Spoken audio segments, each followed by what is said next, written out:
Home prices rose faster than incomes, interest rates surged in record time, and affordability disappeared for millions of households almost overnight.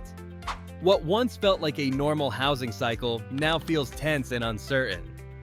Across the world, a serious question is being asked by buyers, homeowners, investors, and policymakers alike. Is the housing market heading toward a crash in 2026, or are we entering a slower, deeper reset that could last for years? Before we break this down, if you want clear, no-hype explanations of housing, the economy, and financial systems shaping your future, subscribe to this channel. These videos focus on reality, not fear-driven headlines. The housing market has always moved in cycles, but today's cycle is unusual. For more than a decade, ultra-low interest rates pushed prices higher while encouraging borrowing. When inflation surged, central banks responded aggressively, tightening financial conditions at a pace most households were not prepared for. That abrupt shift shattered affordability across nearly every major market. Interest rates are the most immediate pressure point. Mortgage payments depend far more on rates than prices alone. Even when prices stop rising, higher rates dramatically increase monthly costs. A home that was affordable 3 years ago may now require thousands more per year in payments. This change removes first-time buyers first and gradually weakens demand across income levels. At the same time, housing supply remains constrained. Following the global financial crisis, construction slowed for years.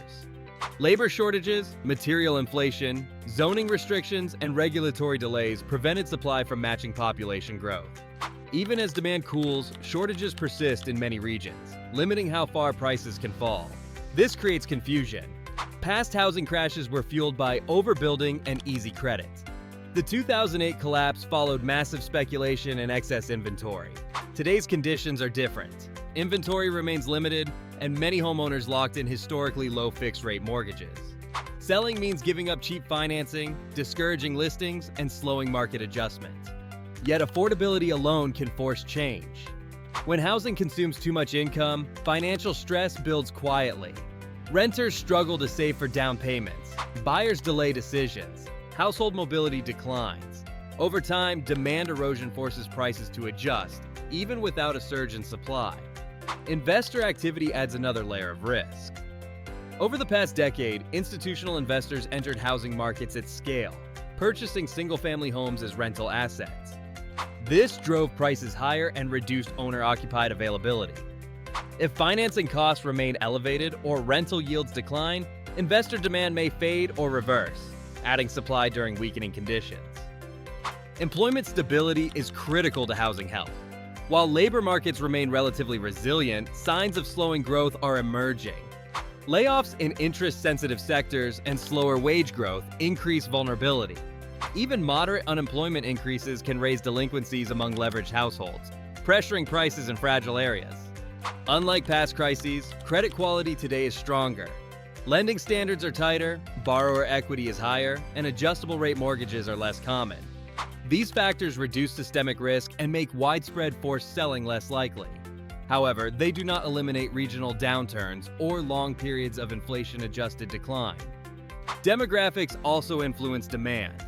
Younger generations face higher student debt, delayed family formation, and weaker real wage growth. These challenges reduce large-scale buying power. Meanwhile, aging populations in some regions may gradually release supply as living needs change, affecting long-term price trends. So is a crash inevitable? A crash implies rapid, widespread price declines driven by panic and forced sales. A more realistic outcome is a prolonged adjustment. Prices may stagnate, fall modestly in real terms, or decline sharply in overheated markets while remaining relatively stable elsewhere. Housing remains local.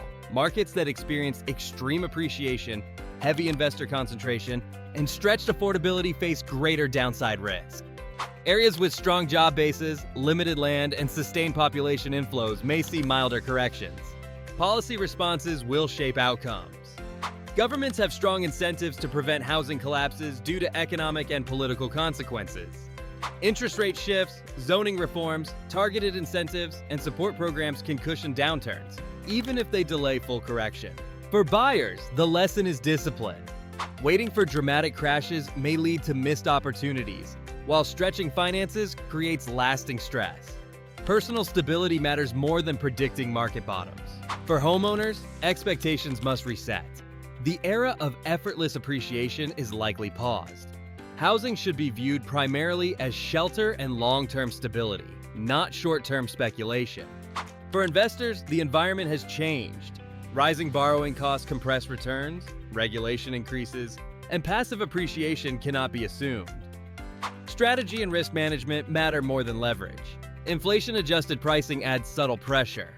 Even if nominal prices hold steady, real values may decline. This silent erosion reshapes wealth without dramatic headlines. Technology also reshaped demand. Remote and hybrid work change where people choose to live, creating regional winners and losers. What looks like a crash in one market may be resilience in another. Psychology plays a powerful role. Housing markets move on expectations as much as data. If buyers wait, activity slows. If sellers hold, supply tightens. Sentiment can accelerate both booms and corrections. Another overlooked factor is inflation itself. High inflation erodes purchasing power, making housing feel more expensive even when prices stabilize. If wages fail to keep pace, affordability continues to worsen in real terms. This dynamic can weigh on markets quietly, without sharp declines, creating frustration rather than panic. Global financial conditions also influence housing outcomes. Banking stress, tighter lending standards, and reduced liquidity can slow mortgage issuance. Housing responds not just to domestic policy, but to the availability of credit across the financial system. Construction trends matter as well. Builders reduce activity when financing costs rise and demand weakens. This can prevent oversupply but also prolong shortages, contributing to uneven corrections rather than uniform crashes. Long-term housing health depends on alignment between incomes, supply, and credit.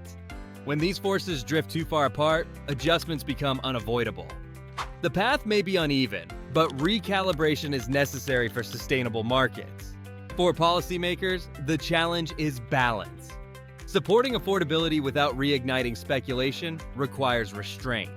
Excessive intervention can delay corrections, while neglect can deepen inequality. Achieving stability demands careful coordination between monetary policy, housing supply reform, and labor market support. Communities experience housing stress unevenly. Renters face rising costs and limited options, while owners worry about values and taxes. These tensions shape public debate and influence future policies that may redefine housing access for an entire generation.